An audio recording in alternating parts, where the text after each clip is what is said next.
اللہ اکبر۔ آگے اللہ تعالیٰ نے 5 باتیں بیان کی ہیں کہ مشرکین مکہ نے جو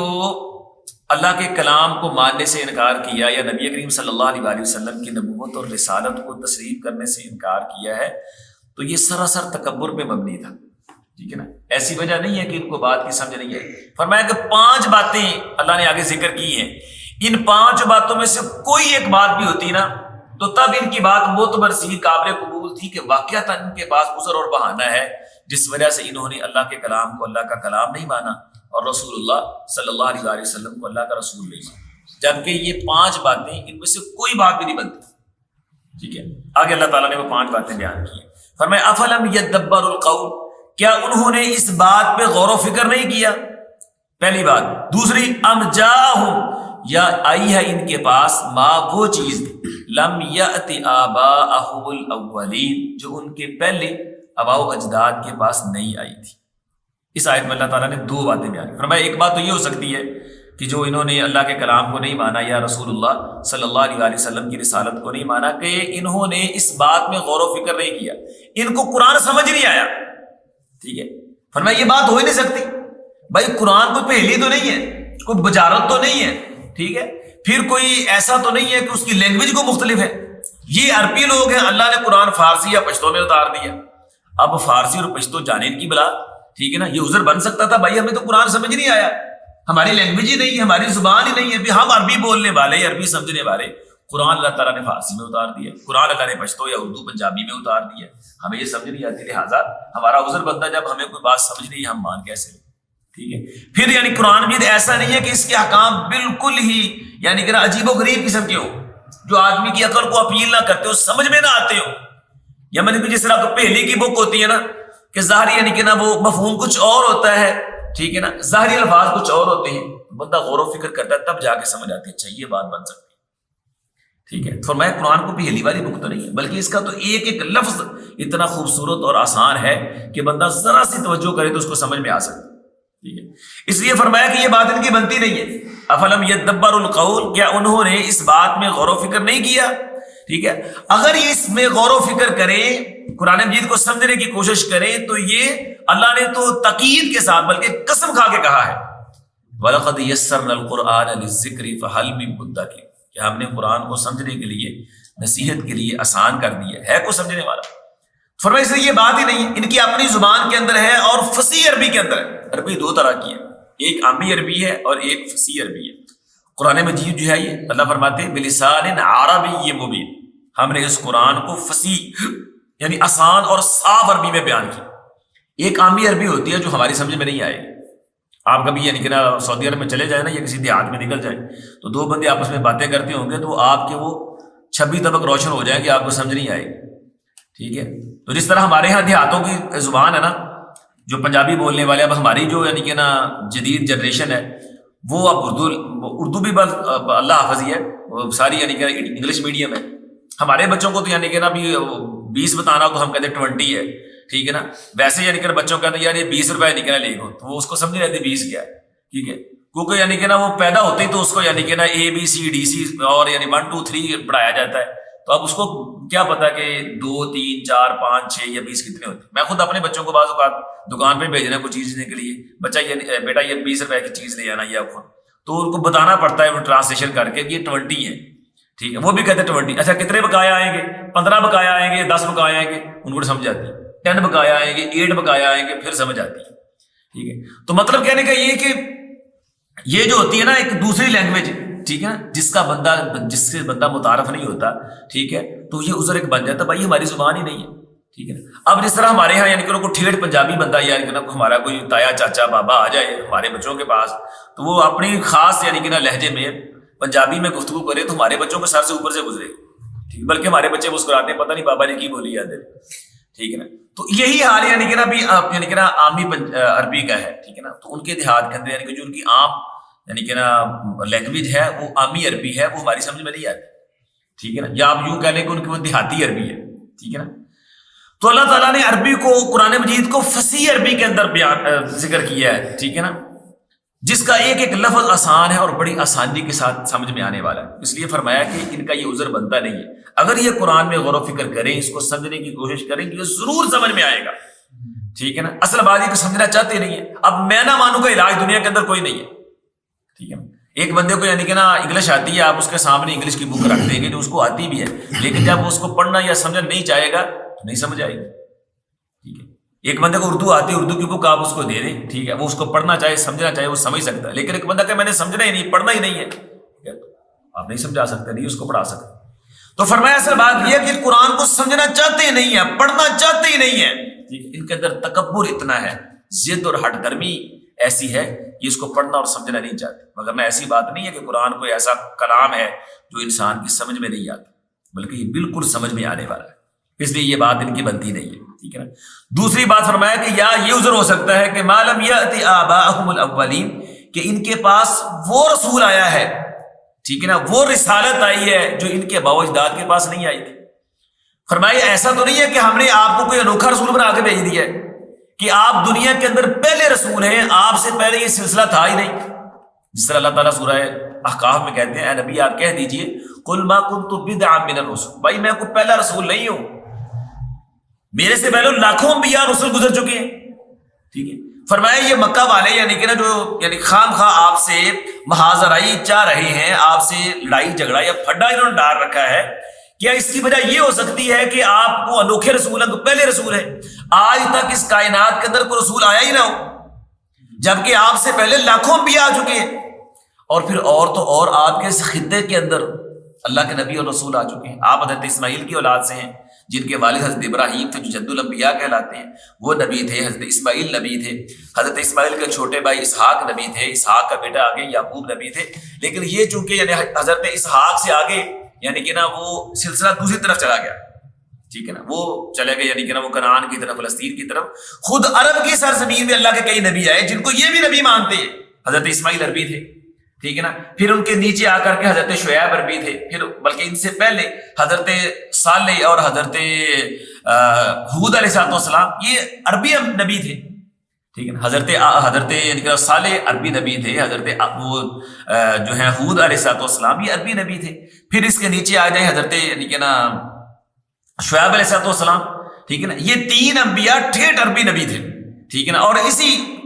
یعنی کہ نا مکہ مدینہ کے قرب و جوار میں رہنے والے تھے، یعنی یہ جب تجارت کے لیے مکہ اور مدینہ کے لوگ جاتے تھے، مصر، شام، عراق، ٹھیک ہے، تو یہی انبیاء کی دعوت کا مرکز تھا۔ شام کے علاقے میں حضرت شعیب تھے، حضرت صالح ہیں جو شام کے رستے کے اندر ہی آتے، جن کے کھنڈرات آج تک موجود ہیں، قوم سمود کے کھنڈرات جو ہیں وہ مدائن صالح کے نام سے آج تک موجود ہیں۔ فرمایا یہ نبی اور یہ نبی وہ نبی اور رسول ہیں جن کو یہ بھی نبی مانتے ہیں اور یہ بھی مانتے ہیں کہ یہ توحید پہ تھے، مشرک نہیں تھے، ٹھیک ہے نا۔ حضرت ہود کے بارے میں بھی مکہ والوں کا یہی نظریہ ہے، حضرت صالح کے بارے میں، حضرت شعیب کے بارے میں، کہ جب یہ مانتے ہیں کہ یہ اللہ کے نبی تھے اور شرک سے پاک تھے، توحید کے اوپر قائم تھے، وہی دعوت آپ لے کر کے آئے ہیں، تو پھر نہ ماننے کا کیا مانا ہے؟ تو آپ نے کوئی انوکھی دعوت تو پیش نہیں کی۔ یہاں ایک تھوڑا سا اعتراض وہ بھی اس کی وضاحت کر دوں کہ بعض جگہ قرآن مجید میں اللہ فرماتے ہیں کہ ہم نے آپ کو ایسی قوم کی طرف بھیجا آپ سے پہلے جن تک کوئی نبی نہیں آیا تھا، تو رسالت یعنی کہ نا وہاں جو نفی ہے نا کسی نبی کے نہ آنے کی، اس سے مراد یعنی قریب کی مدت مراد ہے، ایک ہوتا ہے قریب ایک ہوتا ہے دور دور، تو یہاں قریب مراد ہے کہ آپ سے یعنی کچھ سال پہلے تک ان کے پاس کوئی نبی نہیں آیا، جبکہ یعنی کہ نا دور جا کر کے اسی قوم کے اندر اسی علاقے کے اندر اللہ کے نبی آئے ہیں، تو وہاں نبی نفی جو ہے وہ قریب مدت کی ہے، دور مدت کی نہیں ہے، ٹھیک ہے، ٹوٹلی نفی نہیں ہے، ٹھیک ہے۔ تو آپ سے پہلے فرمایا کہ اللہ تعالیٰ نے کئی نبی بھیجے ہیں، حضرت یعنی کہ ہود آئے، حضرت صالح آئے، حضرت شعیب آئے، اور ان کی بستیاں آج تک موجود ہیں، بلکہ اللہ تعالیٰ کے عذاب کا شکار ہونے کی وجہ سے ان کے کھنڈرات ابھی تک پڑے ہوئے ہیں، اور پھر یہ خود مانتے ہیں مکہ والے تو اللہ کے نبی اور رسول تھے، توحید کے اوپر قائم تھے، شرک سے پاک تھے، اور وہی دعوت آپ لے کر کے آئے ہیں، پھر اس کو نہ ماننے کا کوئی معنی نہیں بنتا، اس لیے فرمایا یہ ضروری نہیں بنتا۔ تو دو باتیں اللہ نے بیان کر دی، ایک یہ افلم یدبروا القول، کیا انہوں نے اس بات میں غور و فکر نہیں کیا؟ اگر قرآن میں غور و فکر کریں تو یقیناً اللہ کے نبی کی نبوت اور رسالت کے قائل ہو جائیں گے، قرآن کے اللہ کا کلام ہونے کے قائل ہو جائیں گے، اور اسی طرح اگر یہ رسول اللہ صلی اللہ علیہ وسلم کے حوالے سے غور و فکر کریں تو ان کو سمجھ آ جائے گی کہ آپ اسی لڑی کا یعنی کہ نا حصہ ہے جو آپ سے پہلے چلی آ رہی ہے، ٹھیک ہے، جس لڑی میں کئی انبیاء اور رسول آئے ہیں اور ان میں سے کئی انبیاء اور رسول اسی عرب کے علاقے کے اندر آئے، ٹھیک ہے نا۔ تیسری بات یہ کہ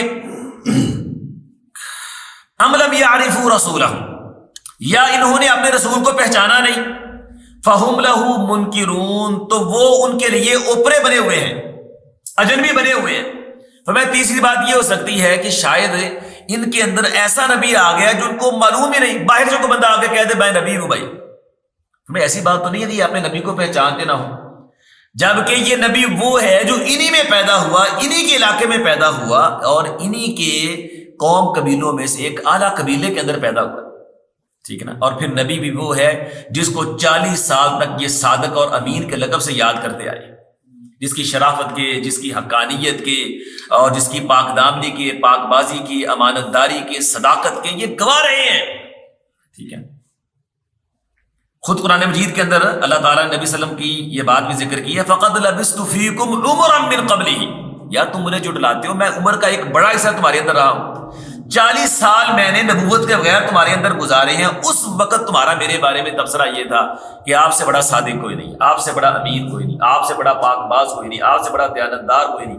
آپ سے بڑا شریف کوئی نہیں، آپ سے بڑا اعلیٰ اور آپ سے زیادہ عظمت والا کوئی نہیں۔ لیکن آج میں نے جب یہ دعویٰ کر دیا بھائی میں اللہ کا نبی اور رسول ہوں، تو سب سے زیادہ برا میں ہو گیا۔ فرمایا کہ یہ بات کہ انہوں نے اللہ کے رسول کو پہچانا نہیں، یہ پہچانتے ہیں، ان کو سارا پتا ہے، یہ ان کی صداقت کے، امانت کے، پاک دامنی کے، پاک بازی کے، شرافت کے پوری طرح سے گواہ ہے۔ اللہ ام لم یعرفوا رسولہم، کیا انہوں نے اپنے رسول کو پہچانا نہیں، فہم لہ منکرون، تو یہ اس کے لیے اوپرے بنے ہوئے ہیں، اجنبی بنے ہوئے ہیں کہ یار ہمیں پتہ ہی نہیں، یہ باہر سے بندہ آ گیا، ہمیں تو پتہ ہی نہیں۔ جس طرح مثال کے طور پہ دیکھیں نا، ابھی ہم یہاں بیٹھے ہوئے ایک دوسرے کو جان دیں، ایک بندہ باہر سے آ رہے جس کا ہمارے ساتھ کوئی تعارف ہی نہیں ہے، وہ آ کر کے ہمیں کسی چیز کے بارے میں یعنی کہ نا آگاہ کرے گا یا کوئی دعویٰ کرے گا، تو ہم سب سے پہلے اعتراض یہی کریں گے اسی تو بھائی تک دیکھا ہی نہیں۔ لیکن نبی کریم صلی اللہ علیہ وسلم اسی علاقے میں پیدا ہوئے، ٹھیک ہے نا، اور انہی کے سب سے بہترین قبیلے میں پیدا ہوئے، اور پھر یہ آپ کے بچپن سے، آپ کے لڑکپن سے، آپ کی جوانی سے، ٹھیک ہے نا، آپ کے اندر کے حالات کے، آپ کے باہر کے حالات، ہر طرح سے آپ سے واقف تھے۔ تو آپ ایسے بندے کو جھٹلا دینا کہ میں نہیں آپ کی بات مانتا، ٹھیک ہے، تو یہ سوائے ہٹ درمی کے، ضد کے، تکبر کے اور کچھ بھی نہیں۔ فرمایا تیسرا عذر بھی نہیں بنتا ان کا، ام لم یعرفوا رسولہم، یا انہوں نے نہیں پہچانا اپنے رسول کو، فہم لہ منکرون، تو یہ آپ کے لیے اجنبی بن رہے ہیں، اوپرے بن رہے ہیں۔ ام یقولون بہ جنہ، یا یہ کہتے ہیں کہ اس کو دیوانگی ہے، نعوذ باللہ یہ پاگل ہے، ٹھیک ہے نا، بل جاءہم بالحق، بلکہ یہ ان کے پاس حق لے کے آئے ہیں، واکثرہم للحق کارہون، اور ان کے زیادہ حق کو ناپسند کرنے والے۔ فرمایا چوتھا آبجیکشن یہ بھی لگا سکتے ہیں، یہ ہو سکتا ہے کہ بھائی یہ جو بندہ نبوت رسالت کا دعویٰ کر رہا ہے، یہ بندہ تو مینٹلی طور پہ ٹھیک ہی نہیں ہے، ٹھیک ہے نا، اس کے مینٹل میں پرابلم ہے، ٹھیک ہے نا، دماغی طور پہ یہ ٹھیک نہیں ہے، یہ پاگل ہے، نعوذ باللہ دیوانہ ہے۔ فرمایا ایسی بات ہی نہیں ہے، گو کہ مکہ والے یعنی ضد اور ہٹ درمی کی وجہ سے آقا علیہ الصلوۃ والسلام کو دیوانہ کہتے تھے، جس کا اللہ تعالیٰ نے خود جواب دیا، نون والقلم وما یسطرون ما انت بنعمت ربک بمجنون، ٹھیک ہے، اللہ تعالیٰ نے فرمایا کہ مجھے قلم کی قسم ہے اور ان چیزوں کی قسم ہے جو قلم لکھتے ہیں، ما انت بنعمت ربک بمجنون، ٹھیک ہے، آپ اپنے رب کے فضل کے ساتھ دیوانے نہیں ہیں، وَإِنَّ لَكَ لَأَجْرًا غَيْرَ مَمْنُونٍ، آپ کے لیے تو کبھی ختم نہ ہونے والا اجر و ثواب ہے، وَإِنَّكَ لَعَلَىٰ خُلُقٍ عَظِيمٍ، آپ تو اعلیٰ اخلاق میں فائز ہیں، ٹھیک ہے، اللہ تعالیٰ نے آپ کے بارے میں ایک گواہی دی۔ تو مکہ والے صرف یعنی کہ نا ضد ہٹ درمی کی بنا پر پراپیگنڈا کرتے ہوئے دیگر لوگوں کو اسلام میں داخل ہونے سے روکنے کے لیے آپ پہ یہ الزام لگاتے تھے کہ آپ دیوانے ہیں۔ فرمایا یہ بات بنتی نہیں ہے، جو بندہ غور و فکر کرے، آپ سے بات چیت کرے، اب آپ کو پاگل بندہ ہو نا اس کے بارے میں سمجھ آ رہا ہے کہ یہ پاگل ہے، ٹھیک ہے، اور اس طرح کہتے ہیں ایک بندہ کسی کو پاگل خانے کے اندر ملنے گیا تو کہتا ہے یار میں اس کی باتیں سن کے حیران رہ گیا، ٹھیک ہے، تو کہتا ہے یار میں حیران تھا یار اس کو پتہ نہیں کیوں یعنی کہ نا ابھی یہ مینٹل ہاسپٹل کے اندر اس کو ایڈمٹ کیا ہوا ہے، ٹھیک ہے، تو کہتا ہے کہ 5-6 منٹ اس نے اتنی خوبصورت باتیں کی، ٹھیک ہے، تو کہتا ہے کہ میں چاہ رہا تھا کہ میں باہر نکل کے انتظامیہ سے بات کروں، یار یہ بندہ بالکل ٹھیک ہو گیا، تو کہتا ہے جب 6 منٹ میں نے اس سے گفتگو کر لی، پھر مجھے کہنے لگا بیٹھے میں ہونڈا سٹارٹ کر لیا، میں آپ کو چھوڑ کے آتا ہوں تو کہتے ہیں میں اگر یار ٹھیک رکھا ہوا اس کو، ٹھیک، تو ایسے ہوتا ہے کہ پاگل ہوتا ہے وہ پاگل پن کا اظہار کر دیتا ہے، ٹھیک ہے نا، یا اس طرح ایک سچا لطیفہ بھی آپ کو سنایا تھا نا کہ بعض بندے شخصیت سے آپ کو بڑے ڈیسنٹ لگیں گے، یار بڑا پڑھا لکھا بندہ، اگلا بندہ ڈر جاتا ہے یار کہ میں گفتگو کر رہا ہوں کہ میرے زبان سے کوئی لفظ کوئی ایسا نہ نکل آئے کہ یہ بندہ کہ یار اس کو گفتگو کا سلیقہ نہیں آتا۔ تو امام ابو یوسف رحمۃ اللہ علیہ جو حضرت امام ابو حنیفہ کے شاگرد خاص بھی تھے اور ہارون الرشید کے دور میں اندر چیف جسٹس رہے، اسی وجہ سے کافی بہت زیادہ پھیلی، ٹھیک ہے۔ تو وہ کہتے ہیں ایک دفعہ اسی طرح ان کی وہ اپنے طلبہ کی کلاس لے رہے تھے، ایک بندے نے بڑی سی میں نے کہا پگڑی باندھی ہوئی تھی اور بڑا اچھا خوبصورت لباس پہنا ہوا تھا، تو وہ جب کلاس کے ان کے پاس آگے بیٹھے نا تو وہ خاموش ہو گئے، کہتے میرے پہ دہشت داری ہو گئی، یار بڑا یعنی کہ بڑے حال میں دین آئے ہیں، تو اس لیے ایسے میں اسپیچ کرتا رہوں، گفتگو کرتا رہوں تو میری غلطیاں پکڑ لیں گے اور پھر یعنی کہ بھی میرے لیے بھی اچھا نہیں ہوگا۔ تو کہتے میں خاموش ہو گیا، تو پھر میں نے کہا بزرگوں کہاں سے آئے ہیں یہ اس طرح کر کے، تو کہتے جب گفتگو ہوئی نا تو پھر یعنی کہ وہ بات کرتے ہوئے کہتے ہیں مسئلہ پوچھنا آپ سے، کہتے ہیں جی میں کہا پوچھیں، تو کہتا ہے جی اچھا جی جب بندے نے روزہ کب شروع ہوتا ہے، تو انہوں نے کہا جی روزہ شروع ہوتا ہے جب یعنی کہ فجر طلوع ہو جاتی ہے، ٹھیک ہے، اذان جب فجر کی ہوتی ہے تو روزہ شروع ہو جاتا ہے۔ اس نے کہا جی ختم کب ہوتا ہے، انہوں نے کہا ختم ہوتا ہے جب سورج غروب ہو جاتا ہے۔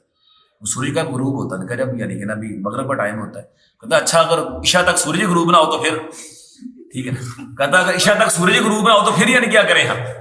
وہ کہنے لگے امام یوسف کہنے لگے یار پڑھو یار یعنی کہ یہ فارغ ہی ہے۔ یہاں بھی ہر بندے کو یعنی کہ ایک سادہ سا بندہ بھی جانتا ہے کہ جب مغرب کا وقت سورج غروب ہو جائے گا عشاء تک بھی سورج جاتا ہے، ٹھیک ہے۔ تو مطلب جو پاگل ہوتا ہے وہ اپنی باتوں سے یعنی کہ واضح ہو جاتا ہے، ٹھیک ہے نا، وہ حرکتیں ایسی کرے گا اس کی لینگویج سے، اس کی بات چیت سے، اس کے رہن سہن سے، اس کے چلنے پھرنے سے، چال ڈال سے دادا بھائی پاگل ہے۔ تو نبی کریم صلی اللہ علیہ وسلم یعنی کہ اس کے بارے میں سوچا بھی نہیں جا سکتا، جتنی آپ ڈیسینٹ تھے، جس قدر آپ یعنی کہ اچھے طریقے سے لوگوں سے پیش آتے تھے، جس اعلیٰ اخلاق کے آپ مالک تھے، دشمن بھی گواہی دینے پہ مجبور ہو جاتے، حتیٰ کہ یعنی جب مشرکین مکہ نے بہت زیادہ پراپیگنڈا کیا کہ یہ دیوانہ ہے، یہ پاگل ہے نعوذ باللہ، اور یہ باپ بیٹوں کو آپس میں جدا کرا دیتا ہے، ماں بیٹی میں جدائی ڈال دیتا ہے، بھائی بھائیوں کو یہ تفرقے میں ڈال دیتا ہے، تو اس وقت پھر کہنا وہ حضرت کیا کہتے ہیں زماد ازدی، حضرت زماد رضی اللہ عنہ، یہ اپنے علاقے کے بہت بڑے ڈاکٹر اور طبیب تھے، تو وہ جب مکہ کے اندر آئے تو مکہ والے نے پہلے کہہ رہی ہے زماد کرنا چروئی لے رہی، نعوذ باللہ ہمارے یہاں ایک دیوانہ آدمی ہے، تو جو اس کی باتیں سنتا ہے نا وہ اس کے پاس ایسا جادو ہے وہ دوسرے کو بھی پاگل کر دیتا ہے، ٹھیک ہے۔ تو حضرت زماد کہتے ہیں کہ میں نے یعنی کہ ہر وقت دبا دبا کے کانوں کے اندر وہ روئی رکھ لی تھی کہ کہیں یعنی کہ اس پاگل سے میرا سامنا نہ ہو جائے نعوذ باللہ، اور میرا بھی دماغ خراب نہ ہو جائے۔ تو کہتے پھر کبھی میرے دل خیال آیا یار تو اتنا مانا ہوا یعنی کہ طبیب اور ڈاکٹر ہے، ہو سکتا ہے اللہ تیرے علاج کی وجہ سے اس کو صحت یاب کر دے۔ تو کہتے میں اللہ کے نبی کے پاس آ گیا، تو میں نے کہا نعوذ باللہ، سیدھا ہی آ کے کہا اب اللہ کے رسول کا اعلیٰ اخلاق دیکھیے۔ اب وہ جا کر اللہ کے رسول کہتے ہیں، اللہ کے رسول یعنی کہ اللہ کے رسول نے کہا اے محمد مجھے پتا چلا ہے کہ آپ نعوذ باللہ آپ میں یعنی کہ پاگل پن کا شکار، آپ کو دیوانگی ہے، آپ کا دماغ کام نہیں کرتا، ٹھیک ہے۔ اللہ کے رسول باتیں سنتے رہے، تو کہنے لگے میں یعنی کہ عرب کا ایک مانا ہوا ڈاکٹر ہوں، طبیب ہوں، تو آپ مجھے اپنے حالات بتائیں، ممکن ہے میرے علاج سے آپ ٹھیک ہو جائیں، ٹھیک ہے۔ تو جب اس نے یعنی کہ آپ اس طرح کی ساری باتیں کر لی تو اللہ کے رسول نے کہا کہ تم نے باتیں کی میں نے سن لی، تمہاری بات پوری ہوگی اور تو کچھ نہیں کہنا۔